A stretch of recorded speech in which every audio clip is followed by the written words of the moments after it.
अगर मैं आपसे कहूं कि आज सुबह से पहले आपके शरीर ने कम से कम 3 बार आपको संकेत दिया था कि अंदर कुछ ठीक नहीं है, लेकिन आपने उसे अनसुना कर दिया, तो क्या आप मानेंगे? और अगर मैं यह भी कहूं कि एक ऐसी सांस होती है जो सही समय पर ली जाए तो दवा से पहले असर दिखाने लगती है, तो क्या आप यह वीडियो बीच में छोड़ पाएंगे? क्योंकि इस वीडियो के अंदर आप यह जानने वाले हैं कि ब्रह्म मुहूर्त में ली गई सिर्फ एक होश भरी सांस शरीर के उस हिस्से तक कैसे पहुंचती है जहां बीमारी छुप बैठी रहती है। यह वीडियो आपको कोई चमत्कार नहीं दिखाएगा, बल्कि आपको वह तरीका बताएगा जिससे आपका शरीर खुद अपने अंदर छुपी ताकत को सक्रिय करता है। और अगर आप यह तरीका समझ गए तो आपको यह भी समझ में आ जाएगा कि क्यों कुछ लोग बिना ज्यादा इलाज के भी लंबे समय तक स्वस्थ रहते हैं। आज की सबसे बड़ी समस्या यह नहीं है कि लोग बीमार हैं। समस्या यह है कि लोग यह नहीं जानते कि उनकी बीमारी शुरू कहां से हो रही है। क्योंकि बीमारी हमेशा दर्द से शुरू नहीं होती। बीमारी पहले थकान से शुरू होती है, फिर बेचैनी से, फिर नींद खराब होने से, और जब तक हम डॉक्टर के पास पहुंचते हैं तब तक शरीर बहुत कुछ सह चुका होता है। लेकिन ब्रह्म मुहूर्त का समय वह समय होता है जब शरीर पहली बार दिन में अपने आप से बात करने की स्थिति में होता है। और अगर उसी समय सांस को सही दिशा मिल जाए तो शरीर को वह मौका मिल जाता है जिसका वह पूरे दिन इंतजार करता रहता है। यह वीडियो आपको यह नहीं कहेगा कि आप अपनी दवाइयां छोड़ दें।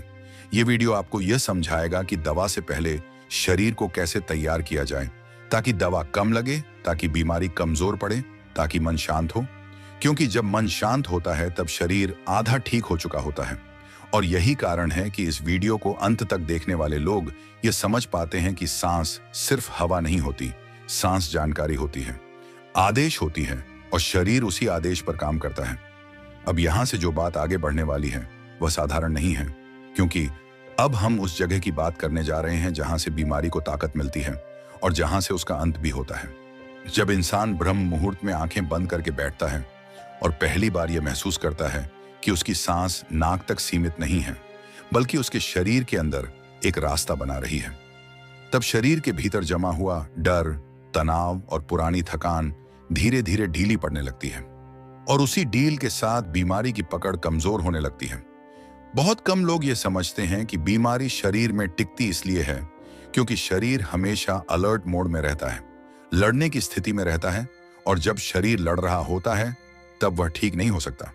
लेकिन ब्रह्म मुहूर्त की एक सही सांस शरीर को यह संदेश देती है कि अब खतरा नहीं है, अब बचाव की जरूरत नहीं है। और जैसे ही यह संदेश जाता है, शरीर अपने अंदर छुपी मरम्मत की प्रक्रिया को चालू कर देता है। यह प्रक्रिया तेज नहीं होती, यह शोर नहीं करती, यह अंदर ही अंदर काम करती है। पहले नींद सुधरती है, फिर पाचन, फिर मन हल्का होता है, और जब मन हल्का होता है तब शरीर वह काम करना शुरू करता है जो उसने सालों पहले छोड़ दिया था, खुद को संतुलित करना। और यही संतुलन वो जगह है जहां बीमारी टिक नहीं पाती, क्योंकि बीमारी असंतुलन में जीती है, डर में जीती है और जागरूकता से दूर रहती है। आगे जो आप जानने वाले हैं वो सिर्फ सांस लेने का तरीका नहीं है, बल्कि यह समझ है कि सांस के साथ शरीर को कैसे बताया जाए कि अब उसे किस दिशा में जाना है। और जब यह दिशा साफ हो जाती है तब शरीर और चेतना एक ही लय में काम करने लगते हैं, और वही लय धीरे धीरे उस स्थिति को जन्म देती है जिसे लोग स्वास्थ्य कहते हैं, और वही लय धीरे धीरे उस स्थिति को जन्म देती है जिसे लोग स्वास्थ्य कहते हैं। लेकिन सच यह है कि स्वास्थ्य कोई लक्ष्य नहीं है, बल्कि एक बहाव है, और जब यह बहाव रुक जाता है तब शरीर बीमार कहलाने लगता है। इसलिए यहां से जो बात आगे खुलेगी वो यह समझाने के लिए है कि उस बहाव को दोबारा कैसे चालू किया जाए, बिना जोर लगाए, बिना डर पैदा किए, बिना शरीर को दुश्मन समझे। अधिकतर लोग यह गलती करते हैं कि जैसे ही उन्हें बीमारी का नाम पता चलता है वे शरीर से लड़ने लगते हैं, दवाइयों की संख्या बढ़ा देते हैं, मन में डर बैठा लेते हैं, और यही डर सांस को और उथला कर देता है। सांस छोटी होती है तो ऑक्सीजन ही नहीं घटती, बल्कि शरीर को मिलने वाला भरोसा भी घट जाता है। और शरीर जब भरोसे में नहीं होता तो वह खुद को ठीक करने के बजाय खुद को बचाने में लग जाता है। ब्रह्म मुहूर्त की सांस का असली काम यही है कि वह शरीर को यह भरोसा लौटाती है कि अब उसे बचाव की मुद्रा में नहीं रहना है। और जैसे ही यह भरोसा लौटता है वैसे ही शरीर के अंदर वो सिस्टम सक्रिय होने लगते हैं जो दिन भर के शोर में दबे रहते हैं, जैसे पाचन का संतुलन, हार्मोन का तालमेल, नसों की शांति और दिमाग की स्पष्टता। आपने कभी ध्यान दिया होगा कि जिन लोगों की सांस गहरी होती है उनके चेहरे पर एक अलग तरह की स्थिरता होती है। उनकी आंखों में घबराहट नहीं दिखती। उनका शरीर बिना बोले बता देता है कि अंदर कुछ सही चल रहा है। ये सब किसी सप्लीमेंट से नहीं आता। ये उस अभ्यास से आता है जिसमें सांस को शरीर का मालिक नहीं बल्कि साथी बना लिया जाता है। अब यहाँ एक बहुत जरूरी बात समझनी है, क्योंकि यहीं पर लोग सबसे ज्यादा चूकते हैं। ब्रह्म मुहूर्त की सांस को जबरदस्ती नहीं किया जाता। इसमें कोई खींचातानी नहीं होती। इसमें सांस को जीतना नहीं होता बल्कि सुनना होता है। क्योंकि जिस दिन आपने सांस को सुना उसी दिन शरीर ने आपको सुनना शुरू कर दिया। जब आप शांत बैठते हैं और बिना किसी लक्ष्य के सिर्फ यह महसूस करते हैं कि सांस भीतर जाते हुए किन किन जगहों को छू रही है, तब आपको पहली बार यह एहसास होता है कि शरीर के कुछ हिस्से ऐसे हैं जहां सांस जाती ही नहीं। वही हिस्से अक्सर दर्द, जकड़न और थकान के केंद्र होते हैं। और जैसे जैसे सांस का रास्ता साफ होता है वैसे वैसे उन हिस्सों की शिकायतें खुद ब खुद कम होने लगती हैं। यह प्रक्रिया बाहर से देखने में बहुत साधारण लगती है, लेकिन अंदर यह एक बहुत गहरा बदलाव लाती है। क्योंकि शरीर के अंदर जमा हुआ पुराना तनाव एक दिन में नहीं खुलता, वह परतों में खुलता है और हर परत खुलने के साथ मन हल्का होता जाता है। सोच धीमी पड़ती जाती है और वही धीमापन असल में उपचार की शुरुआत होता है। कई लोग पूछते हैं कि इसका असर कब दिखेगा, और यही सवाल बताता है कि इंसान अभी भी परिणाम के पीछे भाग रहा है। जबकि ब्रह्म मुहूर्त की सांस का असर तब दिखता है जब आप असर देखने की जल्दी छोड़ देते हैं। क्योंकि जिस दिन शरीर को यह महसूस हो जाता है कि आप उससे कुछ छीन नहीं रहे बल्कि उसे जगह दे रहे हैं, उसी दिन से वह अपने हिसाब से काम करना शुरू कर देता है। धीरे धीरे आपको यह फर्क दिखने लगेगा कि सुबह उठते समय शरीर पहले जैसा भारी नहीं लगता। मन बिना वजह चिंतित नहीं होता। छोटी छोटी बातों पर चिड़चिड़ापन कम हो जाता है। और यह सब इसलिए नहीं होता कि बीमारी भाग गई, बल्कि इसलिए होता है कि बीमारी को अब वह माहौल नहीं मिल रहा जिसमें वह पनप सके। यहां तक आते आते एक बात साफ हो जानी चाहिए कि सांस सिर्फ फेफड़ों का काम नहीं है। सांस पूरे शरीर का संवाद है, और ब्रह्म मुहूर्त उस संवाद के लिए सबसे शांत मंच देता है जहां शरीर बिना शोर के अपनी बात रख सकता है। और जब शरीर बोल पाता है तब आधी समस्याएं अपने आप सुलझने लगती हैं। आगे की बात और भी गहरी है, क्योंकि अब हम उस स्थिति की तरफ बढ़ रहे हैं जहां सांस सिर्फ शरीर को नहीं बल्कि मन की आदतों को भी बदलने लगती है। जहां पुराने डर, पुरानी स्मृतियां और पुरानी प्रतिक्रियाएं धीरे धीरे ढीली पड़ने लगती हैं, और इंसान ये महसूस करने लगता है कि बीमारी सिर्फ शरीर की कहानी नहीं थी बल्कि जीवन जीने के तरीके की कहानी थी। यहीं से वह मोड़ आता है जहां व्यक्ति पहली बार यह समझ पाता है कि स्वास्थ्य बाहर से जोड़ा जाने वाला कुछ नहीं है बल्कि अंदर से हटाई जाने वाली रुकावटों का नाम है। और ब्रह्म मुहूर्त की सांस उन रुकावटों को हटाने का सबसे शांत और सबसे सुरक्षित रास्ता है। क्योंकि यह रास्ता लड़ाई नहीं सिखाता बल्कि संतुलन सिखाता है। क्योंकि यह रास्ता लड़ाई नहीं सिखाता बल्कि संतुलन सिखाता है। और संतुलन वही अवस्था है जहां शरीर पहली बार यह महसूस करता है कि उसे किसी बाहरी सहारे की भीख नहीं मांगनी है बल्कि अपने अंदर मौजूद प्रणाली को दोबारा सक्रिय करना है।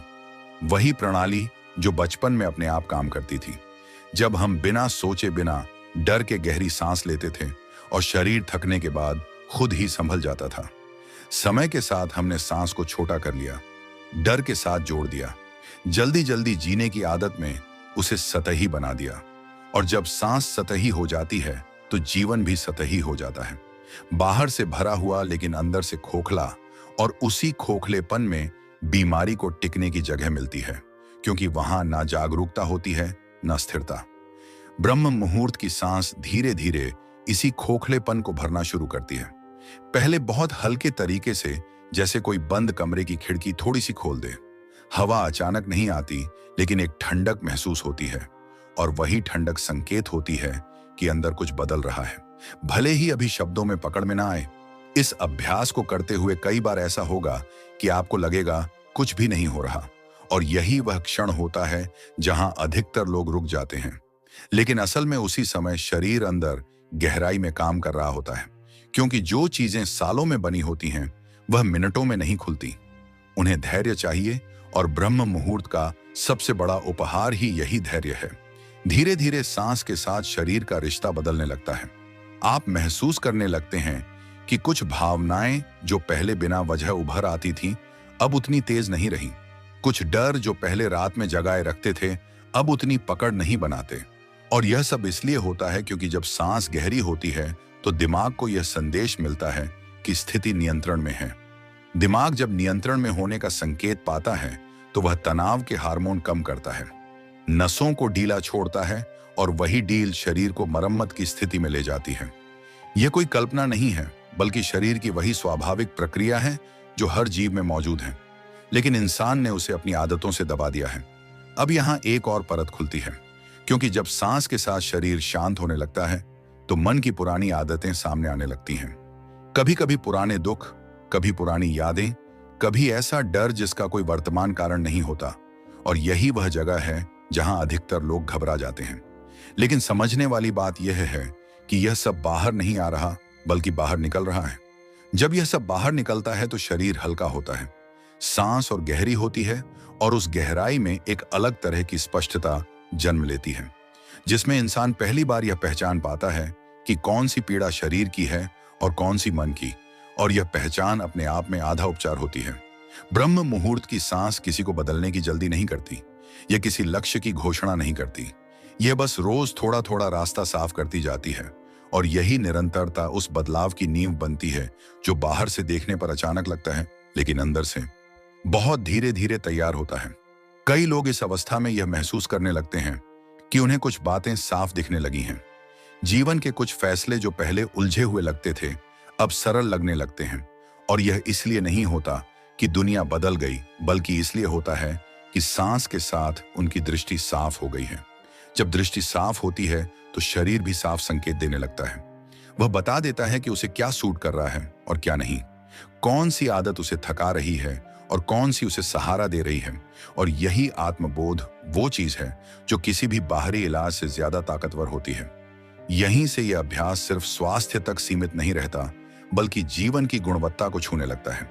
क्योंकि जब इंसान अपने शरीर की भाषा समझने लगता है तो वह खुद को नुकसान पहुंचाने वाली चीजों से धीरे धीरे दूर होने लगता है, बिना जोर लगाए, बिना संघर्ष किए, बस समझ के कारण। और इसी समझ के कारण इंसान पहली बार यह महसूस करता है कि वह अपने शरीर का मालिक नहीं, बल्कि उसका संरक्षक है। और जब यह भाव पैदा होता है तो व्यवहार अपने आप बदलने लगता है। खाने का तरीका बदलता है, सोने का तरीका बदलता है, बोलने का तरीका बदलता है, और सबसे पहले बदलती है सांस, क्योंकि सांस वही पुल है जहां से हर बदलाव गुजरता है। जब ब्रह्म मुहूर्त की सांस नियमित होने लगती है तो शरीर में एक अलग तरह की लय बनती है। यह लय बाहर से दिखाई नहीं देती, लेकिन अंदर हर अंग इसे पहचानता है। दिल अपनी धड़कन को अनावश्यक तेज नहीं करता, पेट भोजन को डर के साथ नहीं पकड़ता, दिमाग हर छोटी बात पर खतरे का सिग्नल नहीं भेजता। और यही वो स्थिति है जहां शरीर धीरे धीरे अपनी असली बुद्धि पर लौटता है। इस अवस्था में बहुत से लोग ये नोटिस करते हैं कि उन्हें बार बार बीमार पड़ने वाली समस्याएं अब उतनी बार नहीं आती। सर्दी जुकाम जल्दी उतर जाता है, थकान का असर लंबे समय तक नहीं रहता, और अगर कभी कमजोरी आती भी है तो शरीर उसे संभालने की क्षमता दिखाता है, क्योंकि अब शरीर लड़ नहीं रहा, बल्कि सहयोग कर रहा होता है। यह सहयोग किसी एक दिन का परिणाम नहीं होता, ये रोज रोज की छोटी छोटी सहमतियों से बनता है। जैसे हर सुबह शरीर से यह कहना कि आज भी तुम्हें सुना जाएगा, आज भी तुम्हें दबाया नहीं जाएगा। और यही भरोसा शरीर के अंदर गहरे स्तर पर काम करता है, वहां जहां दवाइयां नहीं पहुंच पाती, लेकिन चेतना पहुंच जाती है। अब यहां यह समझना बहुत जरूरी है कि ब्रह्म मुहूर्त की सांस केवल सुबह का अभ्यास नहीं रहती, धीरे धीरे वह पूरे दिन के जीवन में उतरने लगती है। आप चलते हुए भी अपने भीतर उस शांति की झलक महसूस करने लगते हैं। बात करते समय भी सांस टूटती नहीं, तनाव की स्थिति में भी अंदर कुछ स्थिर बना रहता है, और यही स्थिरता असल में बीमारी के खिलाफ सबसे मजबूत कवच बनती है। बहुत लोग पूछते हैं कि क्या यह हर बीमारी में काम करता है, और सच ये है कि यह बीमारी से नहीं, बल्कि शरीर से काम करता है। और जब शरीर की मूल प्रणाली मजबूत होती है तो बीमारी चाहे किसी भी नाम की हो, उसकी पकड़ अपने आप ढीली पड़ने लगती है, क्योंकि बीमारी शरीर की कमजोरी पर टिकती है, उसकी ताकत पर नहीं। इस अभ्यास के साथ एक और बदलाव आता है जिसे लोग अक्सर नजरअंदाज कर देते हैं, वो है नींद की गुणवत्ता। नींद गहरी होने लगती है बिना दवा के, बिना कोशिश के। और गहरी नींद वो जगह है जहां शरीर अपने सबसे बड़े मरम्मत कार्य करता है। वहां कोशिकाएं खुद को सुधारती हैं, यादें व्यवस्थित होती हैं और मन पुराने बोझ छोड़ने लगता है। जब नींद सुधरती है तो सुबह की सांस और भी गहरी हो जाती है और यह एक चक्र बन जाता है। अच्छा अभ्यास अच्छी नींद को जन्म देता है और अच्छी नींद अभ्यास को और असरदार बना देती है। और यही चक्र धीरे धीरे उस स्थिति को जन्म देता है जहां इंसान अपने शरीर को दुश्मन की तरह नहीं बल्कि साथी की तरह देखने लगता है। इस बिंदु पर आकर बहुत से लोग यह महसूस करते हैं कि उनकी बीमारी ने उन्हें कुछ सिखाया है और यह समझ बहुत कीमती होती है, क्योंकि जिस दिन बीमारी को दुश्मन नहीं बल्कि संदेशवाहक समझ लिया जाता है, उसी दिन से उसका प्रभाव कम होना शुरू हो जाता है और ब्रह्म मुहूर्त की सांस उस संदेश को सुनने का सबसे शांत तरीका बन जाती है। अब आगे जो खुलता है वह और भी सूक्ष्म है, क्योंकि अब सांस सिर्फ शरीर को नहीं बल्कि व्यक्ति के जीवन के फैसलों को भी प्रभावित करने लगती है। कौन सी चीज उसे भीतर से थका रही है, कौन सा रिश्ता ऊर्जा खींच रहा है, कौन सी आदत संतुलन बिगाड़ रही है, यह सब बातें धीरे धीरे साफ होने लगती हैं, बिना किसी उपदेश के, बिना किसी दबाव के। और यही वह अवस्था होती है जहां स्वास्थ्य केवल बीमारी ना होने का नाम नहीं रहता, बल्कि जीवन के हर क्षेत्र में संतुलन का अनुभव बनने लगता है।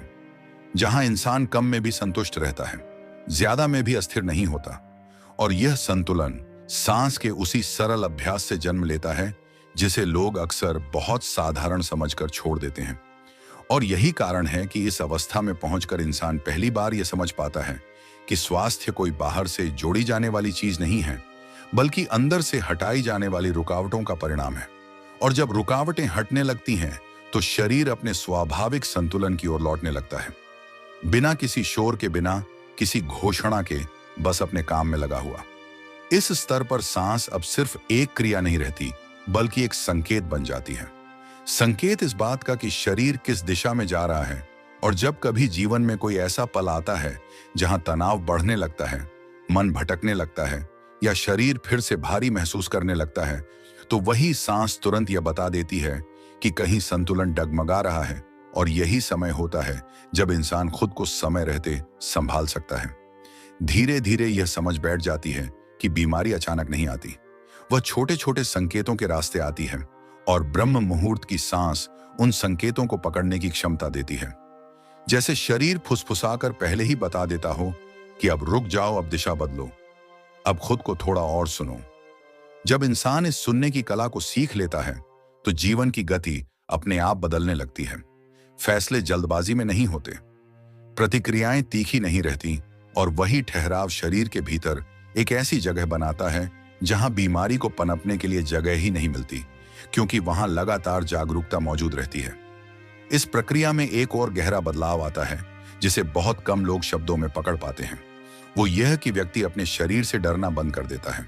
दर्द आए तो वह घबराता नहीं, थकान आए तो वह खुद को दोष नहीं देता, बल्कि वह समझने की कोशिश करता है कि शरीर क्या कहना चाहता है।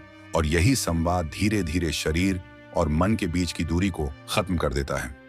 जब यह दूरी खत्म होती है तो इंसान पहली बार यह महसूस करता है कि वह अपने ही शरीर में मेहमान की तरह नहीं बल्कि घर की तरह रह रहा है। और जिस घर में अपनापन आ जाता है वहां अव्यवस्था ज्यादा देर टिक नहीं पाती, क्योंकि ध्यान अपने आप आने लगता है। यह ध्यान किसी विशेष मुद्रा का मोहताज नहीं होता, यह रोजमर्रा की क्रियाओं में उतरने लगता है। चलते समय चाल में, बोलते समय शब्दों में, खाते समय स्वाद में और सोते समय शांति में। और यही व्यापक ध्यान वह आधार बनता है जिस पर शरीर लंबे समय तक संतुलन बनाए रख सकता है। अब यहां यह समझना जरूरी हो जाता है कि ब्रह्म मुहूर्त की सांस कोई अलग थलग अभ्यास नहीं है, बल्कि दिन भर के जीवन की तैयारी है। जैसे सुबह की एक सही दिशा पूरे दिन को संभाल लेती है, और जब दिन संभल जाता है तो रात भी अपने आप गहरी और शांत हो जाती है। इस अवस्था में पहुंचकर बहुत से लोग यह अनुभव करते हैं कि उनका जीवन पहले जैसा बिखरा हुआ नहीं रहा। चीजें अपनी जगह पर बैठने लगी हैं, शरीर अपनी जरूरतें साफ साफ बताने लगा है और मन उन जरूरतों को अनसुना नहीं करता। और यही आपसी समझ धीरे धीरे उस स्थिति को जन्म देती है जहां बीमारी सिर्फ एक संभावना बनकर रह जाती है, स्थायी सच्चाई नहीं। यहीं से यह यात्रा और सूक्ष्म होती जाती है, क्योंकि अब सवाल यह नहीं रहता कि सांस कैसे ली जाए, बल्कि यह हो जाता है कि सांस के साथ कौन सा भाव रखा जाए। और भाव बदलते ही शरीर की प्रतिक्रिया बदलने लगती है, क्योंकि शरीर शब्दों से नहीं, भावों से काम करता है। और जब भाव की बात आती है तो यहीं से सर्वव्यापी चेतना का असली अर्थ खुलता है, क्योंकि चेतना किसी एक अभ्यास में बंद नहीं होती, वह हर सांस के साथ फैलती है, हर अनुभव के साथ गहरी होती है। और जब इंसान यह समझने लगता है कि चेतना केवल ध्यान के समय नहीं, बल्कि पूरे जीवन में बहने वाली शक्ति है, तभी बहुत धीरे धीरे तैयार होता है। कई लोग इस अवस्था में यह महसूस करने लगते हैं कि उन्हें कुछ बातें साफ दिखने लगी हैं। जीवन के कुछ फैसले जो पहले उलझे हुए लगते थे, अब सरल लगने लगते हैं। और यह इसीलिए नहीं होता कि दुनिया बदल गई, बल्कि इसलिए होता है कि सांस के साथ उनकी दृष्टि साफ हो गई है। जब दृष्टि साफ होती है तो शरीर भी साफ संकेत देने लगता है। वह बता देता है कि उसे क्या सूट कर रहा है और क्या नहीं, कौन सी आदत उसे थका रही है और कौन सी उसे सहारा दे रही है। और यही आत्मबोध वो चीज है जो किसी भी बाहरी इलाज से ज्यादा ताकतवर होती है। यहीं से यह अभ्यास सिर्फ स्वास्थ्य तक सीमित नहीं रहता, बल्कि जीवन की गुणवत्ता को छूने लगता है। क्योंकि जब इंसान अपने शरीर की भाषा समझने लगता है तो वह खुद को नुकसान पहुंचाने वाली चीजों से धीरे धीरे दूर होने लगता है, बिना जोर लगाए, बिना संघर्ष किए, बस समझ के कारण। और इसी समझ के कारण इंसान पहली बार यह महसूस करता है कि वह अपने शरीर का मालिक नहीं, बल्कि उसका संरक्षक है। और जब यह भाव पैदा होता है तो व्यवहार अपने आप बदलने लगता है। खाने का तरीका बदलता है, सोने का तरीका बदलता है, बोलने का तरीका बदलता है, और सबसे पहले बदलती है सांस। क्योंकि सांस वही पुल है जहां से हर बदलाव गुजरता है। जब ब्रह्म मुहूर्त की सांस नियमित होने लगती है तो शरीर में एक अलग तरह की लय बनती है। यह लय बाहर से दिखाई नहीं देती, लेकिन अंदर हर अंग इसे पहचानता है। दिल अपनी धड़कन को अनावश्यक तेज नहीं करता, पेट भोजन को डर के साथ नहीं पकड़ता, दिमाग हर छोटी बात पर खतरे का सिग्नल नहीं भेजता। और यही वो स्थिति है जहां शरीर धीरे धीरे अपनी असली बुद्धि पर लौटता है। इस अवस्था में बहुत से लोग ये नोटिस करते हैं कि उन्हें बार बार बीमार पड़ने वाली समस्याएं अब उतनी बार नहीं आती। सर्दी जुकाम जल्दी उतर जाता है, थकान का असर लंबे समय तक नहीं रहता, और अगर कभी कमजोरी आती भी है तो शरीर उसे संभालने की क्षमता दिखाता है, क्योंकि अब शरीर लड़ नहीं रहा, बल्कि सहयोग कर रहा होता है। यह सहयोग किसी एक दिन का परिणाम नहीं होता, यह रोज रोज की छोटी छोटी सहमतियों से बनता है। जैसे हर सुबह शरीर से यह कहना कि आज भी तुम्हें सुना जाएगा, आज भी तुम्हें दबाया नहीं जाएगा। और यही भरोसा शरीर के अंदर गहरे स्तर पर काम करता है, वहां जहां दवाइयां नहीं पहुंच पाती, लेकिन चेतना पहुंच जाती है। अब यहां यह समझना बहुत जरूरी है कि ब्रह्म मुहूर्त की सांस केवल सुबह का अभ्यास नहीं रहती, धीरे धीरे वह पूरे दिन के जीवन में उतरने लगती है। आप चलते हुए भी अपने भीतर उस शांति की झलक महसूस करने लगते हैं। बात करते समय भी सांस टूटती नहीं, तनाव की स्थिति में भी अंदर कुछ स्थिर बना रहता है। और यही स्थिरता असल में बीमारी के खिलाफ सबसे मजबूत कवच बनती है। बहुत लोग पूछते हैं कि क्या यह हर बीमारी में काम करता है, और सच यह है कि यह बीमारी से नहीं, बल्कि शरीर से काम करता है। और जब शरीर की मूल प्रणाली मजबूत होती है तो बीमारी चाहे किसी भी नाम की हो, उसकी पकड़ अपने आप ढीली पड़ने लगती है, क्योंकि बीमारी शरीर की कमजोरी पर टिकती है, उसकी ताकत पर नहीं। इस अभ्यास के साथ एक और बदलाव आता है जिसे लोग अक्सर नजरअंदाज कर देते हैं, वो है नींद की गुणवत्ता। नींद गहरी होने लगती है बिना दवा के, बिना कोशिश के। और गहरी नींद वो जगह है जहां शरीर अपने सबसे बड़े मरम्मत कार्य करता है। वहां कोशिकाएं खुद को सुधारती हैं, यादें व्यवस्थित होती हैं, और मन पुराने बोझ छोड़ने लगता है। जब नींद सुधरती है तो सुबह की सांस और भी गहरी हो जाती है, और यह एक चक्र बन जाता है। अच्छा अभ्यास अच्छी नींद को जन्म देता है, और अच्छी नींद अभ्यास को और असरदार बना देती है। और यही चक्र धीरे धीरे उस स्थिति को जन्म देता है जहां इंसान अपने शरीर को दुश्मन की तरह नहीं, बल्कि साथी की तरह देखने लगता है। इस बिंदु पर आकर बहुत से लोग यह महसूस करते हैं कि उनकी बीमारी ने उन्हें कुछ सिखाया है, और यह समझ बहुत कीमती होती है, क्योंकि जिस दिन बीमारी को दुश्मन नहीं, बल्कि संदेशवाहक समझ लिया जाता है, उसी दिन से उसका प्रभाव कम होना शुरू हो जाता है। और ब्रह्म मुहूर्त की सांस उस संदेश को सुनने का सबसे शांत तरीका बन जाती है। अब आगे जो खुलता है वह और भी सूक्ष्म है, क्योंकि अब सांस सिर्फ शरीर को नहीं बल्कि व्यक्ति के जीवन के फैसलों को भी प्रभावित करने लगती है। कौन सी चीज उसे भीतर से थका रही है, कौन सा रिश्ता ऊर्जा खींच रहा है, कौन सी आदत संतुलन बिगाड़ रही है, ये सब बातें धीरे धीरे साफ होने लगती हैं, बिना किसी उपदेश के, बिना किसी दबाव के। और यही वह अवस्था होती है जहां स्वास्थ्य केवल बीमारी ना होने का नाम नहीं रहता, बल्कि जीवन के हर क्षेत्र में संतुलन का अनुभव बनने लगता है। जहां इंसान कम में भी संतुष्ट रहता है, ज्यादा में भी अस्थिर नहीं होता।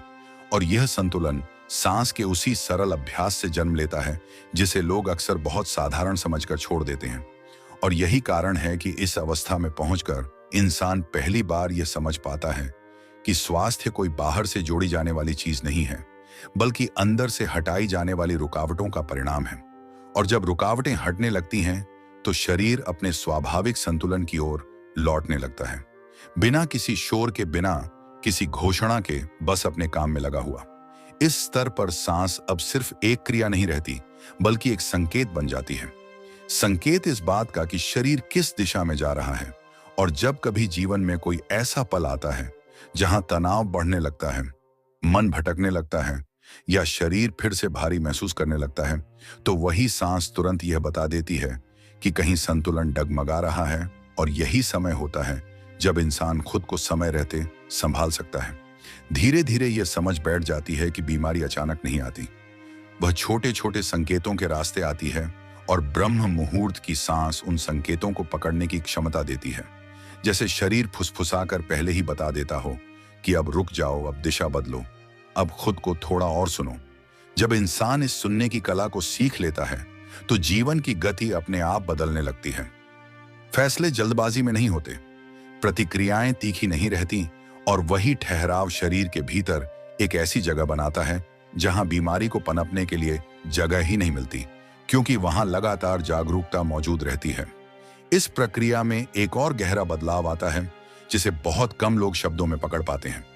वो यह कि व्यक्ति अपने शरीर से डरना बंद कर देता है। दर्द आए तो वह घबराता नहीं, थकान आए तो वह खुद को दोष नहीं देता, बल्कि वह समझने की कोशिश करता है कि शरीर क्या कहना चाहता है। और यही संवाद धीरे धीरे शरीर और मन के बीच की दूरी को खत्म कर देता है। जब यह दूरी खत्म होती है तो इंसान पहली बार यह महसूस करता है कि वह अपने ही शरीर में मेहमान की तरह नहीं, बल्कि घर की तरह रह रहा है। और जिस घर में अपनापन आ जाता है वहां अब व्यवस्था ज्यादा देर टिक नहीं पाती, क्योंकि ध्यान अपने आप आने लगता है। यह ध्यान किसी विशेष मुद्रा का मोहताज नहीं होता, यह रोजमर्रा की क्रियाओं में उतरने लगता है। चलते समय चाल में, बोलते समय शब्दों में, खाते समय स्वाद में और सोते समय शांति में। और यही व्यापक ध्यान वह आधार बनता है जिस पर शरीर लंबे समय तक संतुलन बनाए रख सकता है। अब यहां यह समझना जरूरी हो जाता है कि ब्रह्म मुहूर्त की सांस कोई अलग थलग अभ्यास नहीं है, बल्कि दिन भर के जीवन की तैयारी है। जैसे सुबह की एक सही दिशा पूरे दिन को संभाल लेती है, और जब दिन संभल जाता है तो रात भी अपने आप गहरी और शांत हो जाती है। इस अवस्था में पहुंचकर बहुत से लोग यह अनुभव करते हैं कि उनका जीवन पहले जैसा बिखरा हुआ नहीं रहा। चीजें अपनी जगह पर बैठने लगी हैं, शरीर अपनी जरूरतें साफ साफ बताने लगा है, और मन उन जरूरतों को अनसुना नहीं करता। और यही आपसी समझ धीरे धीरे उस स्थिति को जन्म देती है जहां बीमारी सिर्फ एक संभावना बनकर रह जाती है, स्थायी सच्चाई नहीं। यहीं से यह यात्रा और सूक्ष्म होती जाती है, क्योंकि अब सवाल यह नहीं रहता कि सांस कैसे ली जाए, बल्कि यह हो जाता है कि सांस के साथ कौन सा भाव रखा जाए। और भाव बदलते ही शरीर की प्रतिक्रिया बदलने लगती है, क्योंकि शरीर शब्दों से नहीं, भावों से काम करता है। और जब भाव की बात आती है तो यहीं से सर्वव्यापी चेतना का असली अर्थ खुलता है, क्योंकि चेतना किसी एक अभ्यास में बंद नहीं होती, वह हर सांस के साथ फैलती है, हर अनुभव के साथ गहरी होती है। और जब इंसान यह समझने लगता है कि चेतना केवल ध्यान के समय नहीं, बल्कि पूरे जीवन में बहने वाली शक्ति है, तभी जाता है कि प्रक्रिया चल पड़ी है, और जो चल पड़ा है उसे रोका नहीं जा सकता, बस भरोसे के साथ चलने दिया जा सकता है। यहीं से यह यात्रा और गहरी होने लगती है, क्योंकि अब हम उस बिंदु की ओर बढ़ रहे हैं जहां सांस सिर्फ शरीर और मन को नहीं, बल्कि अस्तित्व के उस हिस्से को भी छूने लगती है जिसे लोग आत्मा कहते हैं, और वहीं से असली परिवर्तन जन्म लेता है। लेकिन यह परिवर्तन किसी चमत्कार की तरह अचानक नहीं फूटता, बल्कि बीज की तरह भीतर गिरता है, धीरे धीरे जड़ पकड़ता है और फिर एक दिन बिना शोर किए जीवन की पूरी दिशा को बदल देता है। और यही कारण है कि जो लोग इस रास्ते पर टिक जाते हैं वे बाहर से बहुत साधारण दिखते हैं, लेकिन अंदर से बहुत स्थिर होते हैं। जब सांस उस स्तर तक पहुंचने लगती है जहां वह केवल शरीर और मन तक सीमित नहीं रहती, बल्कि अस्तित्व के उस गहरे हिस्से को छूने लगती है जिसे शब्दों में पकड़ना मुश्किल है, तब इंसान पहली बार यह महसूस करता है कि वह सिर्फ समस्याओं और बीमारियों का जोड़ नहीं है, वह एक चलता फिरता अनुभव है। और इस अनुभव को समझ लेने के बाद बीमारी की पकड़ अपने आप ढीली होने लगती है। इस अवस्था में बहुत से लोगों को यह अचरज होता है कि उन्हें कुछ सवाल परेशान करना बंद कर देते हैं, जैसे हर समय यह जानने की बेचैनी कि आगे क्या होगा, कल कैसा होगा, शरीर कब पूरी तरह ठीक होगा, क्योंकि चेतना के इस विस्तार में भविष्य का डर अपना महत्व खो देता है और वर्तमान का अनुभव गहरा हो जाता है। और जब वर्तमान गहरा होता है तो शरीर को वही मिलता है जिसकी उसे सबसे ज्यादा जरूरत होती है, पूर्ण उपस्थिति। पूर्ण उपस्थिति का मतलब यह नहीं कि इंसान हर समय प्रसन्न रहता है। इसका मतलब यह होता है कि वह जो भी अनुभव कर रहा है उसे बिना भागे स्वीकार कर पा रहा है। और यही स्वीकार्यता शरीर को यह भरोसा देती है कि अब उसे संकेत भेजने के लिए बीमारी का सहारा नहीं लेना पड़ेगा। यहां एक बहुत सूक्ष्म लेकिन बहुत महत्वपूर्ण बदलाव होता है। इंसान अपने दर्द को देखने का नजरिया बदल देता है। वो दर्द को दुश्मन नहीं मानता, बल्कि एक भाषा की तरह सुनने लगता है। और जैसे ही भाषा समझ में आने लगती है, वैसे ही शब्दों की जरूरत कम हो जाती है, क्योंकि संवाद हो चुका होता है। ब्रह्म मुहूर्त की सांस इस संवाद की शुरुआत भर नहीं करती, बल्कि उसे स्थिर भी बनाती है, ताकि दिन के शोर में भी वह संवाद टूटे नहीं। और यही कारण है कि जो लोग इस अभ्यास में गहराई से उतरते हैं, वे भीड़ में भी अकेले नहीं पड़ते और अकेले में भी खो नहीं जाते। उनके भीतर एक स्थायी आधार बन जाता है। इस आधार के साथ जीवन की चुनौतियां खत्म नहीं होती, लेकिन उनका असर बदल जाता है। तनाव आता है लेकिन टिकता नहीं, थकान आती है लेकिन जड़ नहीं बनाती, डर उठता है लेकिन दिशा तय नहीं करता। और यही वह अवस्था है जहां शरीर और मन मिलकर काम करना शुरू करते हैं, एक दूसरे के खिलाफ नहीं। धीरे धीरे यह अनुभव और फैलता है। इंसान यह देखने लगता है कि जिस तरह उसने अपने शरीर की उपेक्षा की थी, उसी तरह उसने अपने मन की भी उपेक्षा की थी। और जिस दिन दोनों को एक साथ सुनना शुरू करता है, उसी दिन से जीवन में एक नया संतुलन बनना शुरू हो जाता है। यह संतुलन किसी नियम से नहीं आता, यह किसी किताब की पंक्ति नहीं है, यह रोज की सांसों में उतरने वाली समझ है। और यही समझ इंसान को यह भी सिखाती है कि हर दिन एक जैसा नहीं होगा, हर सुबह एक जैसी नहीं होगी, लेकिन अगर सांस और चेतना का रिश्ता बना रहा तो कोई भी दिन पूरी तरह व्यर्थ नहीं जाएगा। इसी बिंदु पर बहुत से लोग यह अनुभव करते हैं कि वे अपने जीवन में पहली बार ठहर पाए हैं, बिना रुके भी ठहरे हुए, बिना भागे भी चलते हुए। और यह विरोधाभास ही असल में उस गहराई का संकेत है जहां से स्वास्थ्य, स्पष्टता और संतुलन एक साथ जन्म लेते हैं। और इसी ठहराव में एक और बात धीरे धीरे स्पष्ट होने लगती है, वो यह कि इंसान ने अब तक जिस जीवन को सामान्य मान लिया था, वह असल में लगातार भीतर से टूटने की प्रक्रिया थी। बस आदत के कारण उसे महसूस नहीं किया जा रहा था। और जब सांस के साथ चेतना गहरी होती है तो वही आदतें एक एक करके सामने आने लगती हैं, बिना किसी आरोप के, बिना किसी अपराध बोध के, बस ऐसे जैसे कोई आईना साफ हो रहा हो। इस साफ होते आईने में व्यक्ति यह देख पाता है कि वह कब कब अपने शरीर की बात काट देता था, कब कब मन की थकान को नजरअंदाज करता था, और कब कब सिर्फ समाज जिम्मेदारी या डर के कारण अपने ऊपर बोझ लाद लेता था। और यह देख पाना अपने आप में एक बहुत बड़ा बदलाव होता है, क्योंकि जो दिख जाता है उसे हमेशा के लिए दबाया नहीं जा सकता। जब यह देखने की क्षमता आती है तो सांस और भी शांत हो जाती है, जैसे शरीर कह रहा हो कि अब कम से कम तुम समझ तो रहे हो। और इसी समझ के साथ शरीर के भीतर जमी हुई कई पुरानी परतें धीरे धीरे ढीली पड़ने लगती हैं, कभी किसी पुराने दर्द के रूप में, कभी किसी भावनात्मक हल्केपन के रूप में, और कभी सिर्फ एक गहरी लंबी सांस के रूप में जो बिना प्रयास के अपने आप निकल जाती है। इस अवस्था में इंसान यह भी महसूस करता है कि वह अब हर चीज पर प्रतिक्रिया नहीं करता। कुछ बातें उसे छूकर भी नहीं जाती, कुछ परिस्थितियां जो पहले भीतर तूफान खड़ा कर देती थी, अब सिर्फ गुजरती हुई घटनाएं बन जाती हैं। और यही अंतर धीरे धीरे जीवन की गुणवत्ता को बदल देता है, क्योंकि ऊर्जा अब बेकार की लड़ाइयों में खर्च नहीं होती।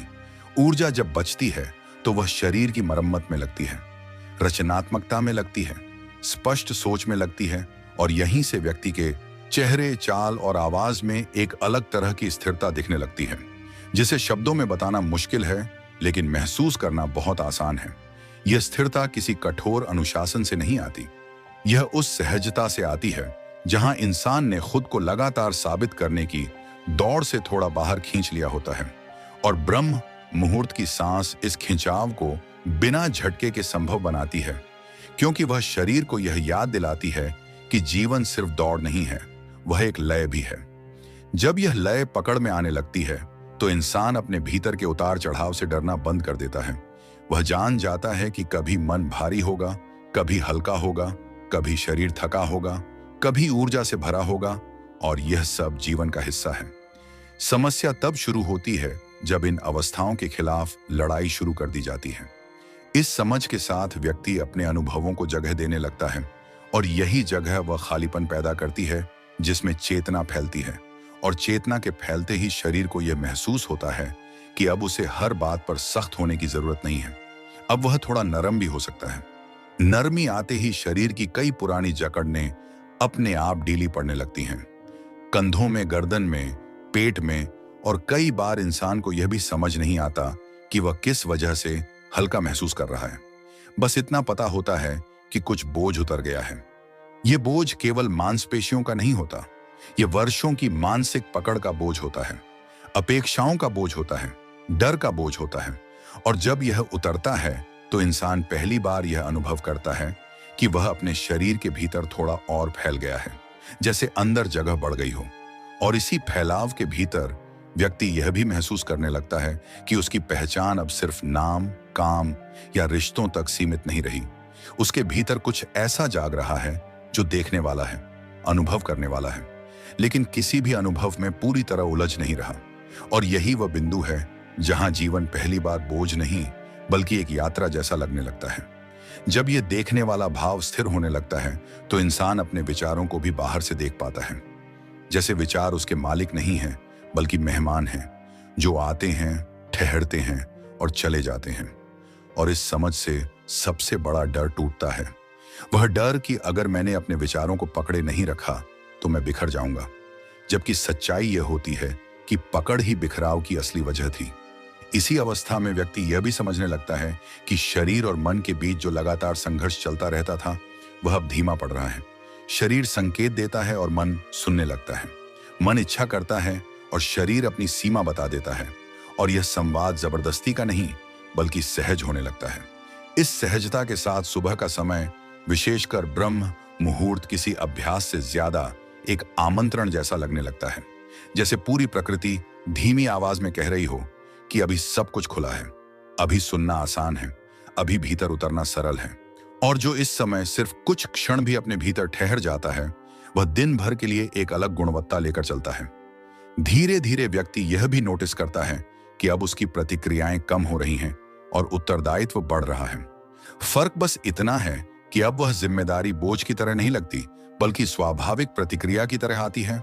और इसी से रिश्तों में भी एक नया स्पेस पैदा होता है, जहां ना तो बहुत चिपकाव होता है और ना ही दूरी, बस उपस्थिति होती है। इस उपस्थिति में बैठकर इंसान पहली बार अपने पुराने पैटर्न को साफ साफ देख पाता है। बार बार वही गुस्सा, वही डर, वही तुलना, वही खुद को कम आंकने की आदत। और जब यह सब दिखने लगता है तो उसे बदलने की जल्दी भी नहीं रहती, क्योंकि अब यह भरोसा बन चुका होता है कि जो देखा जा चुका है वह धीरे धीरे ढीला पड़ेगा ही। यहीं से चेतना का एक और स्तर खुलता है, जहां व्यक्ति समझने लगता है कि सुधार हमेशा संघर्ष से नहीं आता, कई बार स्वीकार कर लेने से आता है। और यह स्वीकार करना कमजोरी नहीं बल्कि गहरी समझ का संकेत होता है, क्योंकि इसमें अपने आप से झूठ बोलने की जरूरत नहीं पड़ती। इस गहरी समझ के साथ व्यक्ति अपने भीतर उठने वाली ऊर्जा को भी अलग तरह से महसूस करने लगता है। अब वह बिखरी हुई नहीं होती, वह नीचे से ऊपर की ओर बहती हुई महसूस होती है, जैसे कोई सोई हुई नदी धीरे धीरे अपना रास्ता पहचान रही हो। और यह बहाव कभी तेज नहीं होता, लेकिन लगातार होता है। जब यह बहाव स्थिर हो जाता है तो व्यक्ति के शब्दों में, उसके मौन में, उसके देखने के तरीके में एक अलग असर दिखाई देने लगता है। लोग बिना वजह उसकी ओर खींचने लगते हैं, क्योंकि जहां भीतर संघर्ष कम होता है वहां उपस्थिति स्वाभाविक रूप से गहरी हो जाती है। और इसी बिंदु पर व्यक्ति यह भी महसूस करता है कि वह अकेला नहीं चल रहा। कई और लोग भी इसी समझ की ओर बढ़ रहे हैं, कोई धीरे, कोई तेज, कोई सवालों के साथ, कोई मौन के साथ। और यही सामूहिक चेतना का वह प्रवाह है जो आज बहुत चुपचाप फैल रहा है।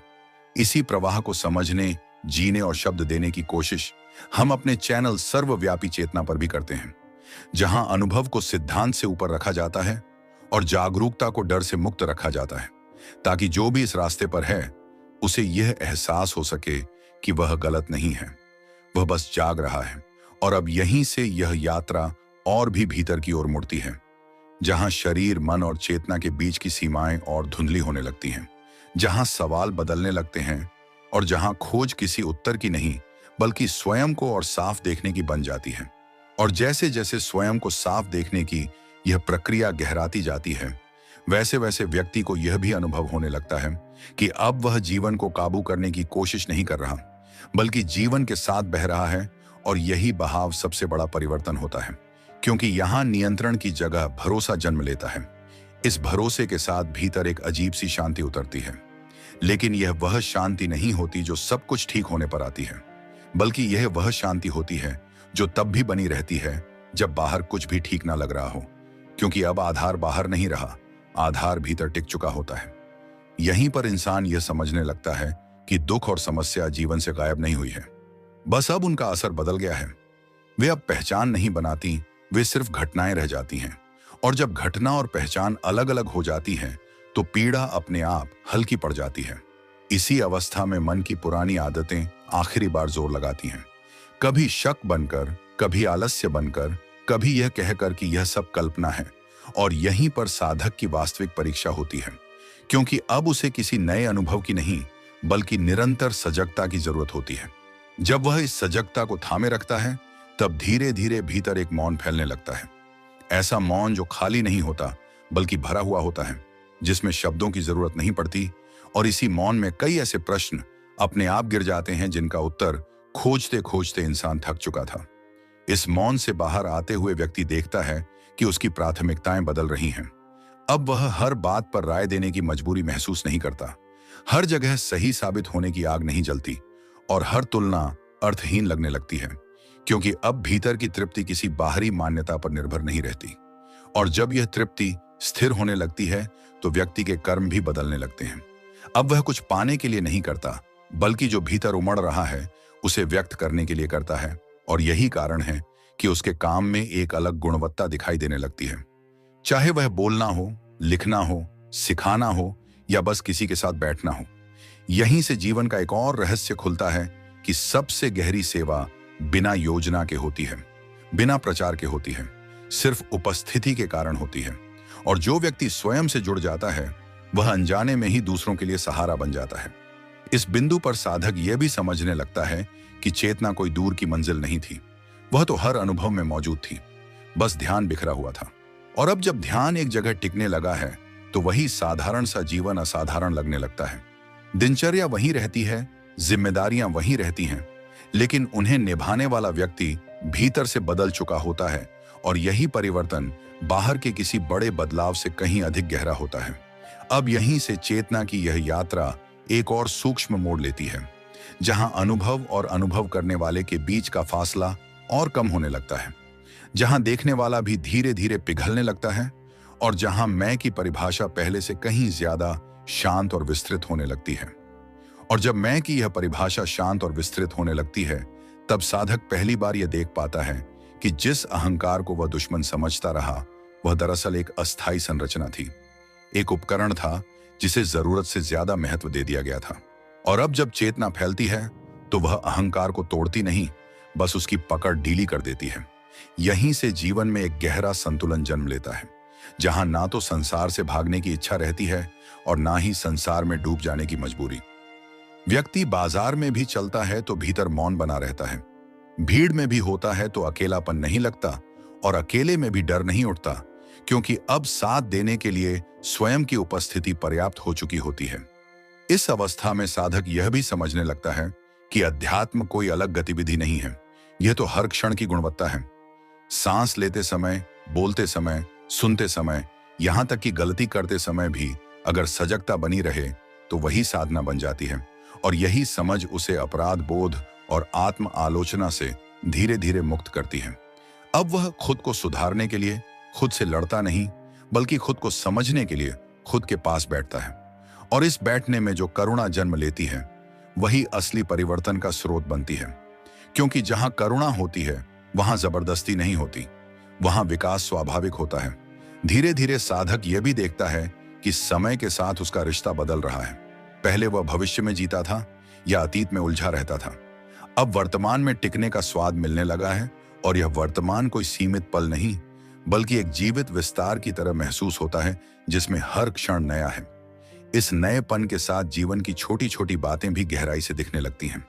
सूरज की पहली किरण, हवा की हल्की सी सरसराहट, किसी अपने की खामोश उपस्थिति, और इन सब में वह वही चेतना महसूस करता है जिसे वह पहले ध्यान में खोजता था। और तब उसे समझ आता है कि ध्यान कहीं ले जाने की प्रक्रिया नहीं थी, ध्यान देखने की कला थी। इसी देखने की कला के विकसित होते ही भीतर एक गहरी कृतज्ञता जन्म लेती है, बिना किसी खास वजह के, जीवन के प्रति, अस्तित्व के प्रति, यहां तक कि संघर्षों के प्रति भी। क्योंकि अब वह जान चुका होता है कि हर संघर्ष ने उसे और स्पष्ट किया, हर टूटन ने उसे और खुला बनाया। इस कृतज्ञता के साथ साधक का व्यवहार भी बदलता है। वह अब उपदेश देने की जल्दी में नहीं रहता। वह जानता है कि हर व्यक्ति अपनी गति से चलता है और किसी को खींच कर नहीं जगाया जा सकता। जागृति आमंत्रण से आती है, दबाव से नहीं।